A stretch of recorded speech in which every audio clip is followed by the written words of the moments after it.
ਵੀ ਜਦੋਂ ਤੁਸੀਂ ਸੱਤਾ ਦੇ ਵਿੱਚ ਆਏ ਸੀਗੇ ਤੁਸੀਂ ਡਰਾਮਾ ਕੀਤਾ। ਅੱਜ ਤੁਸੀਂ ਉਸ ਜਿਹੜੇ ਵਾਅਦੇ ਤੋਂ ਕਿਉਂ ਭੱਜ ਗਏ? ਪਿਛਲੀ ਕਾਂਗਰਸ ਦੀ ਸਰਕਾਰ ਇਸ ਵਾਅਦੇ ਤੇ ਬਣੀ, ਗੁਰੂ ਗ੍ਰੰਥ ਸਾਹਿਬ ਮਹਾਰਾਜ ਦੀ ਬੇਅਦਬੀ ਤੇ। ਬੀਬੀ ਰਜਿੰਦਰ ਕੌਰ ਭੱਠਲ ਦਾ ਜਿਹੜਾ ਬਿਆਨ ਆਇਆ ਸੀਗਾ, ਮੁੱਖ ਮੰਤਰੀ ਸੀ ਪੰਜਾਬ ਦੀ, ਇਹ ਸਾਰੇ ਹੀ ਪੰਜਾਬ ਦੇ ਮੁੱਖ ਮੰਤਰੀ ਇਹ ਕੁਝ ਕਰਦੇ ਨੇਗੇ ਵੋਟਾਂ ਦੇ ਸਮੇਂ। ਹੁਣ ਇਹਨਾਂ ਨੇ ਲੋਕਾਂ ਨੂੰ ਭੜਕਾਉਣਾ, ਹੁਣ ਬਹੁਤ ਕੁਝ ਕਰਨਾ ਇਹਨਾਂ ਨੇ।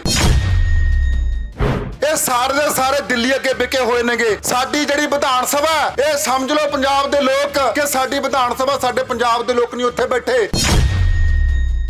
ਜੋ ਦਿੱਲੀ ਦੇ ਵਿੱਚ ਕਹਿੰਦੇ ਨੇਗੇ, ਜੋ ਦਿੱਲੀ ਵਾਲੇ ਕਹਿੰਦੇ ਨੇਗੇ ਤਾਂ ਕਾਨੂੰਨ ਪਾਸ ਹੋ ਨਹੀਂ ਹੁੰਦਾ। ਉਹ ਜਦੋਂ ਝਾੜੂ ਪਿੱਛੇ ਜਾਂਦੇ ਹੋ, ਕਾਂਗਰਸ ਪਿੱਛੇ ਜਾਂਦੇ ਹੋ, ਆ ਬਾਦਲ ਦਲ ਵਾਲੇ ਪਿੱਛੇ ਜਾਂਦੇ ਹੋ, ਉਹ ਮਾੜੀ ਮੋਟੀ ਸ਼ਰਮ ਕਰ ਲਿਆ ਕਰੋ, ਡੁੱਬ ਕੇ ਮਰ ਜਾਓ। ਸਾਰੇ ਹੀ ਜਿਹੜਾ ਸਿਸਟਮ ਹੈ, ਪ੍ਰਸ਼ਾਸਨ, ਮੀਡੀਆ, ਸਾਰਾ ਅੱਜ ਪੰਜਾਬ ਦਾ ਵਿਕ ਚੁੱਕਿਆ ਹੈ। ਇਸ ਬਦਲਦੀ ਦੁਨੀਆ ਵਿੱਚ ਤੁਸੀਂ ਪਿੱਛੇ ਨਾ ਰਹਿ ਜਾਓ। ਹਰ ਘਟਨਾ ਜੋ ਤੁਹਾਡੀ ਜ਼ਿੰਦਗੀ ਤੇ ਅਸਰ ਪਾ ਰਹੀ ਹੈ, ਅਸੀਂ ਉਸ ਬਾਰੇ ਦਵਾਂਗੇ ਤੁਹਾਨੂੰ ਸਟੀਕ ਤੇ ਸਹੀ ਜਾਣਕਾਰੀ। ਤੁਹਾਡਾ ਆਪਣਾ ਹੱਕ ਸੱਚ ਦੀ ਆਵਾਜ਼ ਟੀਵੀ 84। ਟੀਵੀ 84 ਦੇ ਨਾਲ ਜੁੜਨ ਲਈ ਆਪਣਾ ਫੋਨ ਚੁੱਕੋ ਤੇ ਐਪ ਸਟੋਰ ਵਿੱਚ ਜਾ ਕੇ ਡਾਊਨਲੋਡ ਕਰੋ ਟੀਵੀ 84 ਦੀ ਨਵੀਂ ਐਪ। ਇਸ ਐਪ ਤੇ ਤੁਸੀਂ ਦੇਖ ਸਕਦੇ ਹੋ 24 ਘੰਟੇ ਟੀਵੀ 84 ਦਾ ਲਾਈਵ ਚੈਨਲ ਅਤੇ ਨਾਲ ਹੀ ਪੰਜ ਪੰਜਾਬ ਅਤੇ ਦੁਨੀਆ ਭਰ ਦੀਆਂ ਅਹਿਮ ਖਬਰਾਂ। ਫਿਰ ਦੇਰ ਕਿਸ ਗੱਲ ਦੀ, ਹੁਣੇ ਡਾਊਨਲੋਡ ਕਰੋ ਟੀਵੀ 84 ਦੀ ਨਵੀਂ ਐਪ।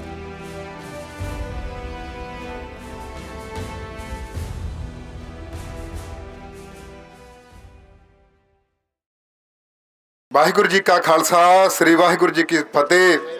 ਸਮਾਂ ਬੜਾ ਥੋੜਾ, ਪਰ ਮੈਂ ਆ ਸਾਰੀ ਇੱਧਰ ਪੁਲਿਸ ਪ੍ਰਸ਼ਾਸਨ ਖੜਾ, ਪੜ੍ਹੇ ਲਿਖੇ ਲੋਕ ਖੜੇ ਨੇ, ਐਸਪੀ ਸਾਹਿਬ ਖੜੇ ਨੇ, ਡੀਐਸਪੀ ਸਾਹਿਬ ਖੜੇ ਨੇ। ਮੈਂ ਇਹਨਾਂ ਨੂੰ ਵੀ ਪੁੱਛਣਾ ਚਾਹਣਾ ਵੀ ਆ ਜਿਹੜੀ ਜਿਨ੍ਹਾਂ ਦੀ ਜਿਹੜੀ ਸਰਕਾਰ ਆ, ਭਗਵੰਤ ਦੀ ਸਰਕਾਰ ਆ, ਇਹਦੇ ਕੇਜਰੀਵਾਲ ਨੂੰ ਜ਼ਰੂਰ ਪੁੱਛਿਓ ਜਦੋਂ ਕੋਈ ਤੁਹਾਡੀ ਸਿਕਿਉਰਿਟੀ ਲੱਗੀ ਇਹਨਾਂ ਨਾਲ ਵੀ ਅਸੀਂ ਪੰਜਾਬ ਦੇ ਵਾਸੀ ਹਾਂ।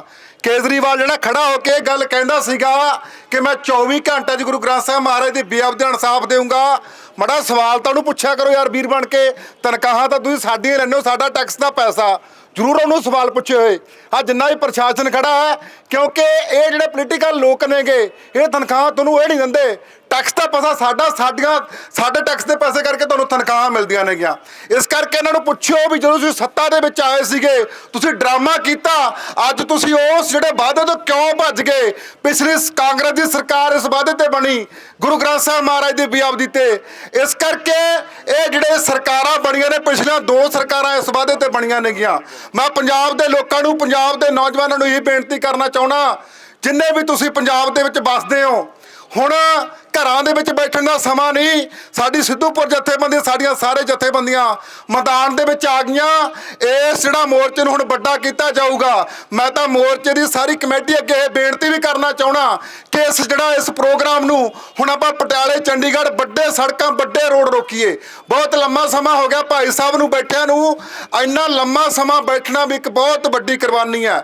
ਇਸ ਕਰਕੇ ਇਹ ਇਕੱਲੇ ਗੁਰੂ ਗ੍ਰੰਥ ਸਾਹਿਬ ਮਹਾਰਾਜ ਲਈ ਨਹੀਂ ਬੈਠੇ, ਗੀਤਾ, ਕੁਰਾਨ, ਸਾਰੇ ਧਰਮਾਂ ਦੇ ਸਤਿਕਾਰ ਲਈ ਬੈਠੇ ਨੇ ਕਿ ਜਿਹੜੀਆਂ ਸਰਕਾਰਾਂ ਨੇਗੀਆਂ, ਹੁਣ ਆਉਣ ਵਾਲੇ ਸਮੇਂ ਦੇ ਵਿੱਚ ਇਹਨਾਂ ਨੇ ਕੀ ਕਰਨਾ। ਹੁਣ ਆਉਣ ਵਾਲੇ ਦਿਨਾਂ ਦੇ ਵਿੱਚ, ਜਿਵੇਂ ਕਿ ਬੀਬੀ ਰਜਿੰਦਰ ਕੌਰ ਭੱਠਲ ਦਾ ਜਿਹੜਾ ਬਿਆਨ ਆਇਆ ਸੀਗਾ, ਮੁੱਖ ਮੰਤਰੀ ਸੀ ਪੰਜਾਬ ਦੀ, ਇਹ ਸਾਰੇ ਹੀ ਪੰਜਾਬ ਦੇ ਮੁੱਖ ਮੰਤਰੀ ਇਹ ਕੁਝ ਕਰਦੇ ਨੇਗੇ ਵੋਟਾਂ ਦੇ ਸਮੇਂ। ਹੁਣ ਇਹਨਾਂ ਨੇ ਲੋਕਾਂ ਨੂੰ ਭੜਕਾਉਣਾ, ਹੁਣ ਬਹੁਤ ਕੁਝ ਕਰਨਾ ਇਹਨਾਂ ਨੇ। ਇਸ ਕਰਕੇ ਇਹ ਸਾਰੇ ਦੇ ਸਾਰੇ ਦਿੱਲੀ ਅੱਗੇ ਵਿਕੇ ਹੋਏ ਨੇਗੇ। ਸਾਡੀ ਜਿਹੜੀ ਵਿਧਾਨ ਸਭਾ, ਇਹ ਸਮਝ ਲਓ ਪੰਜਾਬ ਦੇ ਲੋਕ ਕਿ ਸਾਡੀ ਵਿਧਾਨ ਸਭਾ, ਸਾਡੇ ਪੰਜਾਬ ਦੇ ਲੋਕ ਨਹੀਂ ਉੱਥੇ ਬੈਠੇ। ਜੋ ਦਿੱਲੀ ਦੇ ਵਿੱਚ ਕਹਿੰਦੇ ਨੇਗੇ, ਜੋ ਦਿੱਲੀ ਵਾਲੇ ਕਹਿੰਦੇ ਨੇਗੇ ਤਾਂ ਕਾਨੂੰਨ ਪਾਸ ਹੋ ਨਹੀਂ ਹੁੰਦਾ। ਇਸ ਕਰਕੇ ਪੰਜਾਬ ਦੇ ਲੋਕਾਂ ਨੂੰ ਜਾਗ ਜਾਣਾ ਚਾਹੀਦਾ।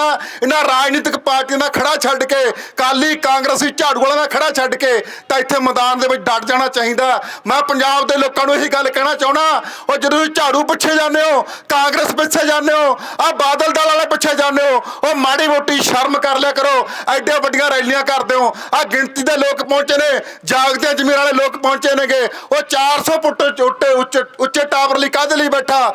ਜਿਨ੍ਹਾਂ ਨੇ ਵਾਅਦਾ ਕੀਤਾ ਸੀਗਾ, ਸਰਕਾਰਾਂ ਨੇ ਸੈਸ਼ਨ ਬੁਲਾਇਆ, 2 ਸਰਕਾਰਾਂ ਬਣੀਆਂ ਜਿਸ ਵਾਅਦੇ ਕਰਕੇ, ਤੁਸੀਂ ਉੱਥੇ ਨਹੀਂ ਅੱਜ ਇਕੱਠੇ ਹੋ ਰਹੇ। ਇਹ ਸਾਡੇ ਲਈ ਬੜੀ ਸ਼ਰਮ ਦੀ ਗੱਲ ਆ। ਇਸ ਕਰਕੇ ਮੈਂ ਨੌਜਵਾਨਾਂ ਨੂੰ ਬੇਨਤੀ ਕਰਨਾ ਚਾਹੁੰਦਾ, ਜਿੰਨਾ ਵੀ ਮੀਡੀਆ ਬਹੁਤ ਘੱਟ ਆਇਆ, ਲਾਸਟ ਤੇ ਮੈਂ ਜਿਹੜਾ ਮੀਡੀਆ ਖੜਾ ਨਾ, ਆ ਬਾਈ ਥਲੀ ਵਰਗੇ ਜਿੰਨੇ ਵੀ ਖੜੇ ਨੇ, ਇਹ ਜਾਗਦੇ ਜ਼ਮੀਰਾਂ ਵਾਲੇ ਖੜੇ ਨੇ। ਪੰਜਾਬ ਦਾ ਸਾਰਾ ਮੀਡੀਆ ਬਕਾਊ ਆ। ਆਉਣ ਵਾਲੇ ਦਿਨਾਂ ਵਿੱਚ ਮੈਂ ਨਾਂ ਵੀ ਲੈਣਾ ਹੁੰਨਾ, ਉਹ ਮੀਡੀਆ ਨੇ ਕਦੇ ਖਬਰ ਨਹੀਂ ਲਾਈ 2-2, 3-3 ਕਰੋੜ ਰੁਪਈਆ ਸਰਕਾਰ ਤੋਂ ਪ੍ਰਧਾਨ ਜੀ ਐਡਾ ਦਾ ਲੈ ਰਹੇ ਨੇ 3-3 ਕਰੋੜ ਰੁਪਇਆ। ਐਡੀ ਸ਼ਰਮ ਦੀ ਗੱਲ ਆ। ਸਾਰੇ ਗਿਣਵੇਂ ਚੁਣਵੇਂ ਪੱਤਰਕਾਰ ਪਹੁੰਚੇ ਹੋਏ ਨੇਗੇ। ਕੋਈ ਤਾਂ ਲੋਕਾਂ ਦੀ ਗੱਲ ਕਰੋ, ਡੁੱਬ ਕੇ ਮਰ ਜਾਓ। ਸਾਰੇ ਹੀ ਜਿਹੜਾ ਸਿਸਟਮ ਆ, ਪ੍ਰਸ਼ਾਸਨ ਆ, ਮੀਡੀਆ, ਸਾਰਾ ਅੱਜ ਪੰਜਾਬ ਦਾ ਵਿਕ ਚੁੱਕਿਆ ਹੈ। ਇਸ ਕਰਕੇ ਜਾਗਦੀਆਂ ਜ਼ਮੀਰਾਂ ਵਾਲੇ ਪਹੁੰਚਣ ਦਾ ਬਹੁਤ ਬਹੁਤ ਧੰਨਵਾਦ। ਅਗਲੇ ਦਿਨਾਂ ਦੇ ਵਿੱਚ ਮੈਂ ਇਹੀ ਬੇਨਤੀ ਕਰਨਾ ਚਾਹੁੰਦਾ ਸਾਰੇ ਪੰਜਾਬ ਵਾਸੀਆਂ ਨੂੰ, ਜਿੱਡੀਆਂ ਆਪਾਂ ਸੜਕਾਂ ਵੀ ਰੋਕਾਂਗੇ, ਇਹ ਤੋਂ ਅੱਜ ਵੱਡੇ ਮੇਨ ਹਾਈਵੇ ਵੀ ਰੋਕਾਂਗੇ, ਚੰਡੀਗੜ੍ਹ ਪਟਿਆਲਾ ਹਾਈਵੇ ਵੀ ਰੋਕਾਂਗੇ। ਵੱਡੇ ਪ੍ਰੋਗਰਾਮਾਂ ਦੀ ਜਿਹੜੀ ਕਿ ਸਾਡੀ ਕਮੇਟੀ ਤੋਂ ਅਸੀਂ ਉਮੀਦ ਕਰਾਂਗੇ ਕਿ ਵੱਡੇ ਪ੍ਰੋਗਰਾਮ ਹੋਣ, ਲੋਕ ਨਿਕਲ ਕੇ ਘਰਾਂ ਦੇ ਵਿੱਚੋਂ ਬਾਹਰ ਆਉਣ, ਫਿਰ ਇਹਨਾਂ ਦੇ ਕੰਨਾਂ ਦੇ ਉੱਪਰ ਜੂੰ ਸਰਕੂਗੀ। ਬਹੁਤ ਬਹੁਤ ਧੰਨਵਾਦ। ਵਾਹਿਗੁਰੂ ਜੀ ਕਾ ਖਾਲਸਾ, ਸ੍ਰੀ ਵਾਹਿਗੁਰੂ ਜੀ ਕੀ ਫਤਿਹ।